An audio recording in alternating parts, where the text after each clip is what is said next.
Temporal permanent ইফেক্টের মধ্যে আরেকটা ছিল কি 3 নাম্বার, যেটা সেটা হচ্ছে মেসোমেরিক ইফেক্ট। মেসোমেরিক ইফেক্ট এটা কিন্তু পার্মানেন্ট ইফেক্ট, কেউ যাতে গন্ডগোল না করে, যেটা এটা কিন্তু পার্মানেন্ট ইফেক্ট।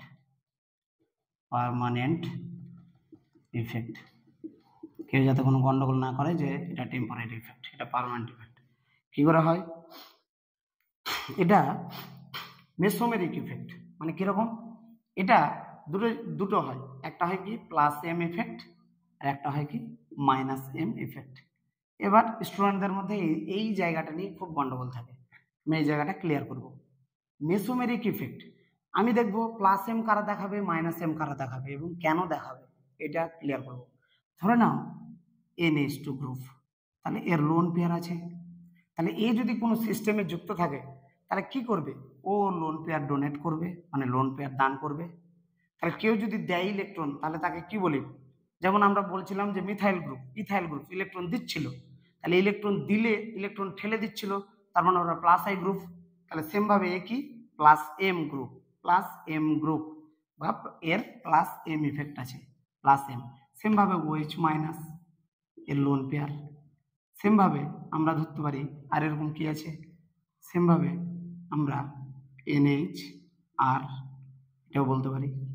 এবার দেখতে হবে আমার যে কি দেখবো আমরা, প্লাস এম গ্রুপ চেনার জন্য এবং মাইনাস এম গ্রুপ চেনার জন্য দুটো জিনিস দেখব।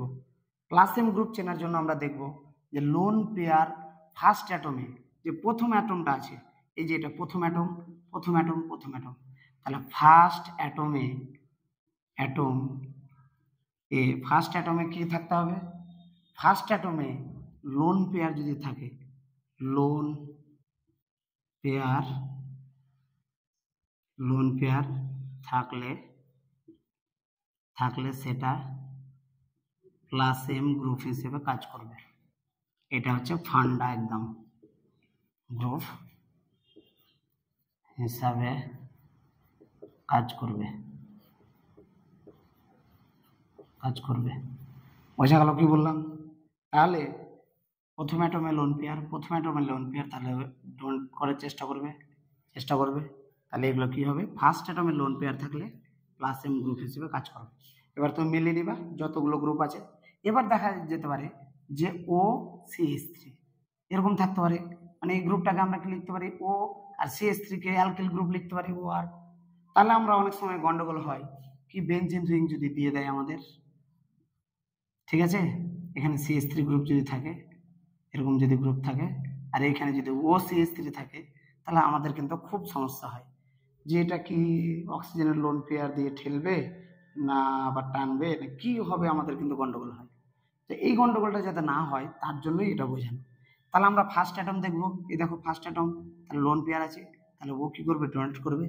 তাহলে এর যেহেতু লোন পেয়ার আছে তাহলে এটা এখানে ডোনেট করবে, মানে OCH3 এই গ্রুপটা as a plus M group হিসেবে কাজ করবে। কি বললাম?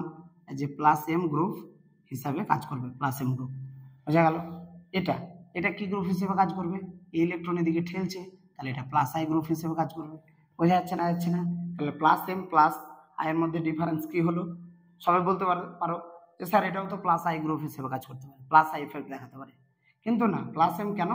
এখানে কি বললাম যে CH3, তাহলে CH3 তে কি যখন আমরা প্লাস আই ইফেক্ট বোঝাই তখন কি বলেছিলাম যে প্রথম অ্যাটমের উপরে লোন পেয়ার থাকতে হবে বা মাইনাস চার্জ থাকতে হবে? বলেছিলাম? বলিনি কিন্তু।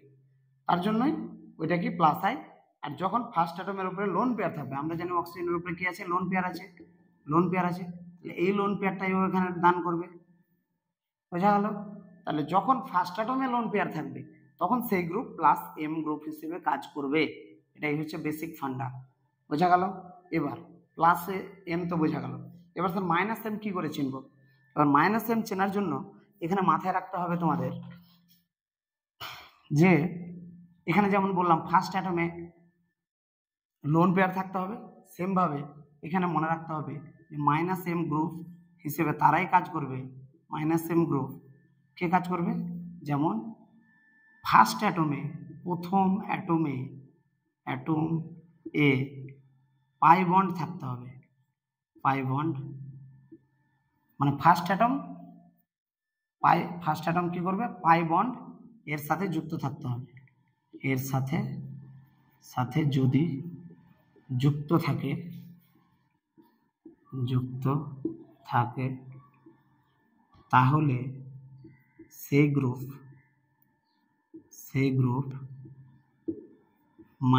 -m গ্রুপ হিসেবে কাজ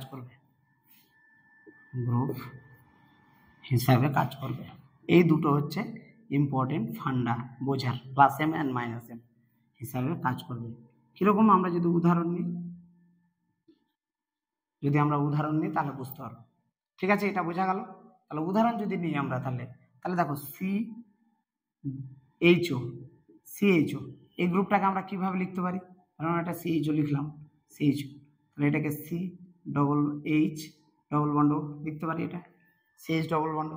তাহলে আমরা কি বললাম যে প্রথম অ্যাটমটা এটা হাইড্রোজেনটাকে যদি সরিয়ে দিই আমি, তাহলে এটা ফার্স্ট অ্যাটম, এ কি করছে, এই দেখো পাই বন্ডের সাথে যুক্ত আছে।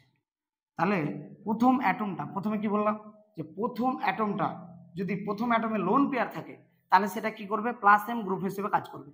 যদি প্রথম অ্যাটমে সি ডবল বন্ড মানে ডবল বন্ড গ্রুপ থাকে বা পাই বন্ড থাকে, দেখো একটা সিগমা একটা পাই, তাহলে একটা পাই বন্ড আছে, যদি পাই বন্ড থাকে তাহলে আমরা ওই গ্রুপটাকে -m গ্রুপ বলতে পারি। তাহলে এইটা একটা হবে CHO গ্রুপ, এটা হবে কি -m গ্রুপ। সেম ভাবে আমরা COOH বলতে পারি না, প্রথম অ্যাটম দেখবো, প্রথম অ্যাটম এ দেখো, এটাকে যদি আমরা খুলে লিখি তাহলে কি লিখবো, C double bond H OH, এভাবে লিখবো অ্যাসিড গ্রুপকে। তাহলে দেখো প্রথম অ্যাটম কি C, এর সাথে দেখো পাই বন্ড আছে না নেই, আছে। তাহলে পাই বন্ড যেহেতু আছে প্রথম অ্যাটমে, তাহলে এটা কিন্তু -m গ্রুপ হিসেবে কাজ করবে। তাহলে এই গ্রুপটাও -m গ্রুপ। এবার দেখা যাক আর কেউ আছে কিনা। যদি NHCOR এটা যদি হয়, এটা দেখি আমরা কি গ্রুপ, +m না -m। তাহলে আমি কি বলেছিলাম, প্রথম অ্যাটম। তাহলে প্রথম অ্যাটম কি, এইটা দেখো লোন পেয়ার আছে, তাহলে এটা কিন্তু +m গ্রুপ হিসেবে কাজ করবে। বোঝা গেল? একদম জেনারেল ফান্ডা, একটা কথাতেই সমস্ত কিছু বুঝে যাবে, একটা কথাতেই সমস্ত কিছু ক্লিয়ার। কেন? যদি লোন পেয়ার থাকে তাহলে +m, যদি প্রথম অ্যাটম পাই বন্ডের সাথে যুক্ত থাকে তাহলে সেটা -m। ক্লিয়ার হয়ে গেল। এবার দেখতে হবে যে কোনো যদি পাওয়ার, যেমন কার পাওয়ার বেশি, যদি CHO গ্রুপ ধরি, আমরা যদি NO2 গ্রুপ ধরি, আমরা যদি CN গ্রুপ ধরি, আমরা যদি COOH গ্রুপ ধরি, আমরা যদি CO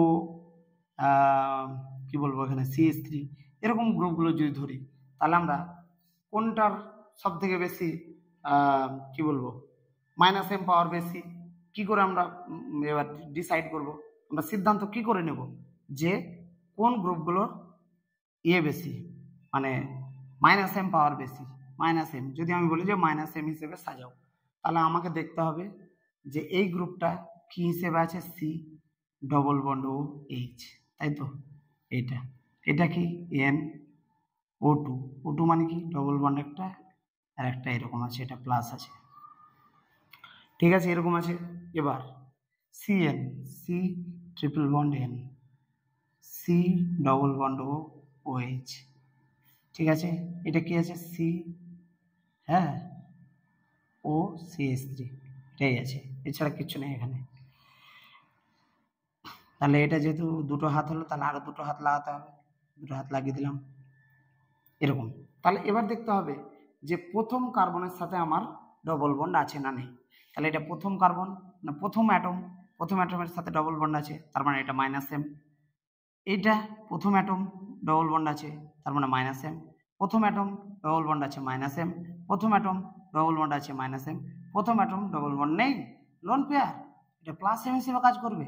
তার মানে বোঝা যাচ্ছে, মানে আমি যে সূত্র দিলাম সেই সূত্র দিয়ে তোমরা ক্লিয়ারলি একদম ডিফাইন করতে পারছো যে কোনটা +m হিসেবে কাজ করবে, কোনটা -m হিসেবে কাজ করবে। এবার এটা যেহেতু +m, এটাকে বাদ দিয়ে দিলাম আমরা। এবার দেখবো আমরা এগুলোর মধ্যে যে কার সব থেকে -m পাওয়ার বেশি।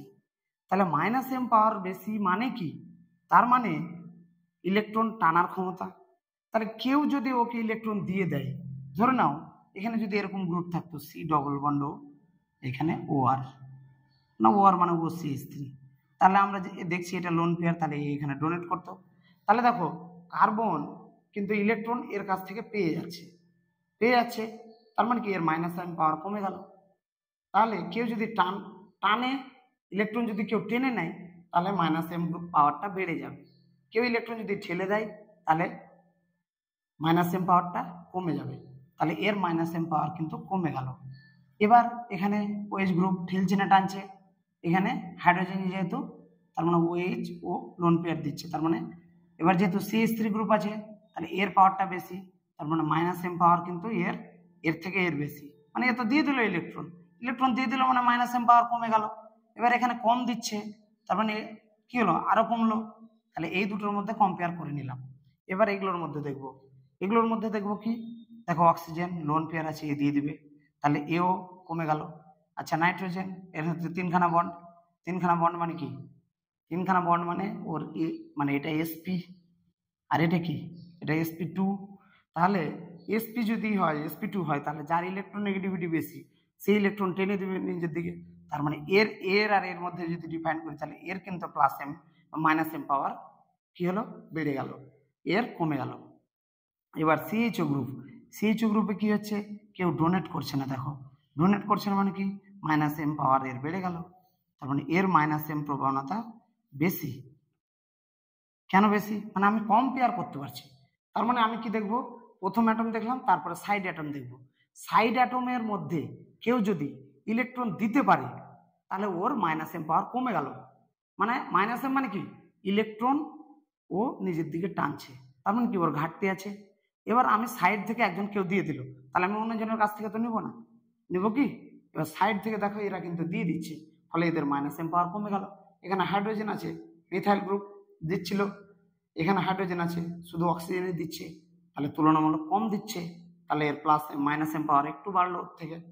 এই দুটোর মধ্যে কি হলো, sp, তাহলে ওর ইলেকট্রনেগেটিভিটি বেশি, মানে ওই ইলেকট্রনটা কার্বনের থেকে টেনে নিল, তার মানে ইলেকট্রন ডেফিসিয়েন্ট হয়ে গেল, তার মানে মাইনাস এম পাওয়ার ওর বেড়ে গেল, এর কিন্তু তুলনামূলক কমে গেল।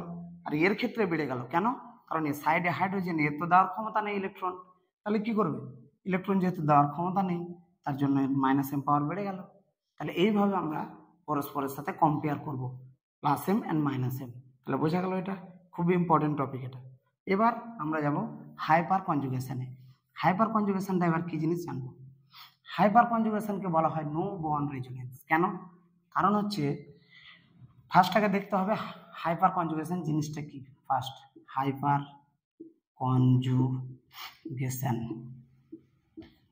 হাইপার কনজুগেশন জিনিসটা কি, ফার্স্ট আগে দেখতে হবে আমাকে যে কোনো একটা স্পিসিস, যেমন যদি এটাকে CH3 লিখি, এখানে CH লিখি, CH2, এটা এখানে কি করলাম আমি প্লাস করে দিলাম, মানে একটা হাইড্রোজেন সরিয়ে দিলে প্লাস হয়ে যায়, তাহলে এরকম কোনো স্পিসিস বা যার সাথে ডবল বন্ড যুক্ত আছে এরকম কোনো স্পিসিস যদি হয় তাহলে ওই কার্বনের পাশের কার্বনটাকে আমরা বলবো আলফা কার্বন, আমরা কি কার্বন বলবো, আলফা, তারপরে যদি কার্বন থাকতো তাহলে সেটাকে বিটা বলতাম, তো এটাকে বলবো আলফা কার্বন।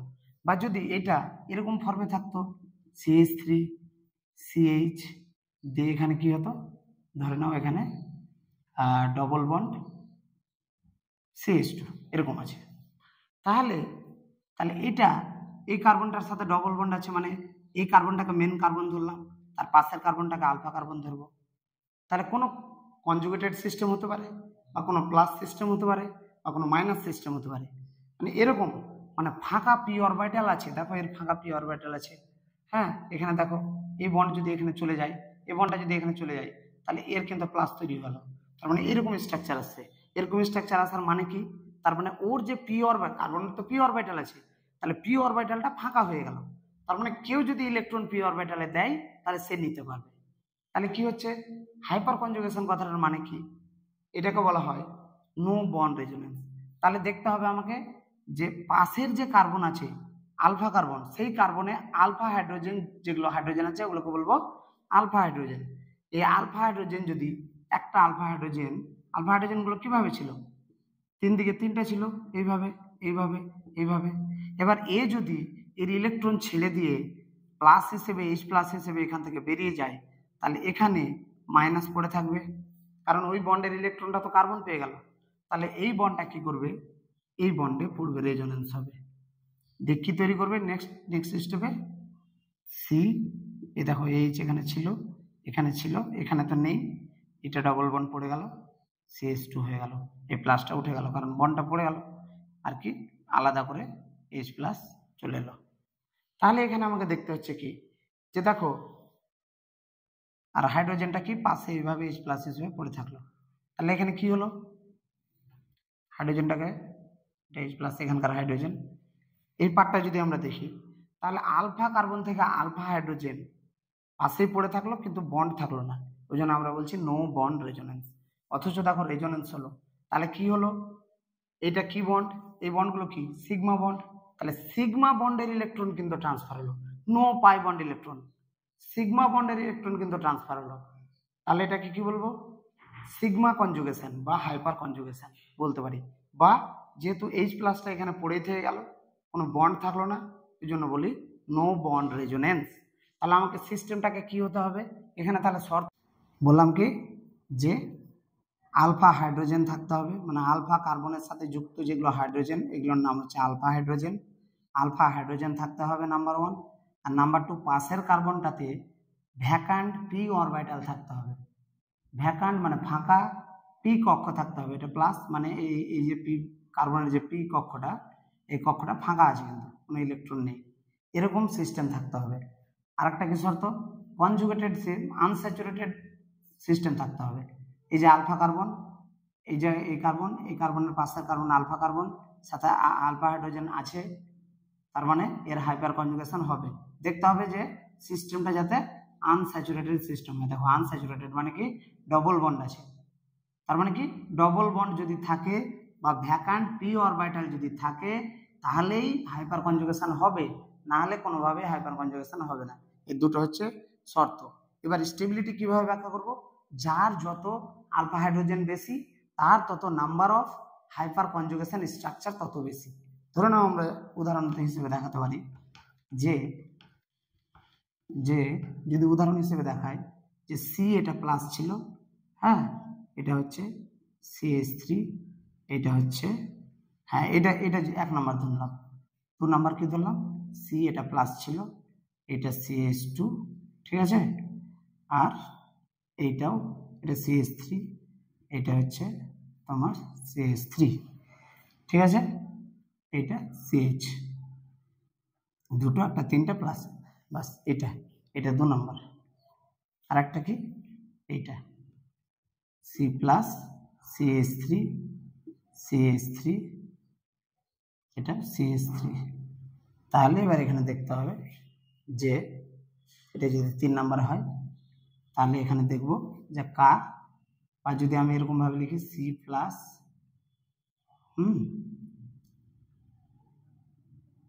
এরকম ভাবে যদি লিখি যে C+ দিয়ে C দিয়ে আবার CH3 হোল 3, এইটা যদি করি আমরা তাহলে কি দেখব, তাহলে এখানে দেখতে হবে হাইড্রোজেন, তার মানে এই স্ট্রাকচারটাকে যদি আমি এইভাবে লিখি যে বুঝতে যদি অসুবিধা হয়, তো C+ ছিল, এখানে একটা C, এবার এর সাথে 3খানা CH3 গ্রুপ আলাদা করে লেগে আছে, CH3, আর এটা হচ্ছে এখানে একটা হাইড্রোজেন, এখানে একটা হাইড্রোজেন। তাহলে এটা যদি 4 নাম্বারের স্ট্রাকচার হয় তাহলে আমরা কি বলতে পারি যে নাম্বার অফ আলফা হাইড্রোজেন যেখানে বেশি তার হাইপার কনজুগেশন স্ট্রাকচার তত বেশি। তাহলে দেখা যাক এইটা, এই কার্বনের পাশের কার্বন আলফা কার্বন, তাহলে এখানে কটা, 3টা আলফা হাইড্রোজেন দেখতে পারি, তার মানে 3খানা হাইপার কনজুগেশন স্ট্রাকচার। এখানে কখানা, এইটা কার্বন তার পাশেরটা আলফা, এটা কার্বন তার পাশেরটা এটাও আলফা, তাহলে এখানে দেখছি আমি কি 2 নম্বরে 6টা আলফা হাইড্রোজেন আছে।